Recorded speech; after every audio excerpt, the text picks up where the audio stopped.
Hello students, welcome to my channel. இன்னைக்கு இந்த வீடியோல என்ன பார்க்க போறோம்னா 12th chemistry unit 2 கான important 2 marks and 3 marks questions தான் பார்க்க போறோம். இது first midterm கான portion. டெய்லியும் ஒவ்வொரு யூனிட்டா பார்த்துட்டு வரோம். important 2 marks and 3 marks question. இன்னைக்கு பார்த்தோம்னா unit 2 P block elements firstல இருக்கக்கூடிய important 2 marks and 3 marks questions இருக்கு. இதுல கொடுத்திருக்க எல்லா questions-ம் தரவா prepare பண்ணிக்கோங்க. பப்ளிக் எக்ஸாம்லேயும் இதிலேருந்து கொஸ்டின் கேட்பாங்க. ஃபஸ்ட்டு மிட்டம்லேயும் இதிலேருந்து கொஸ்டின்ஸ் வர சான்சஸ் இருக்குது. ஸோ உங்களுக்கு இந்த வீடியோ ரொம்பவே யூஸ்ஃபுல்லாக இருக்கும்.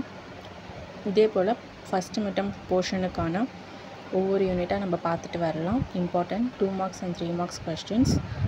மறக்காமல் இந்த சேனலை சப்ஸ்கிரைப் பண்ணுங்கள், லைக் பண்ணுங்கள், ஷேர் பண்ணுங்கள், ஃபாலோ பண்ணுங்கள், சப்போர்ட் பண்ணுங்கள். Thank you, all the best.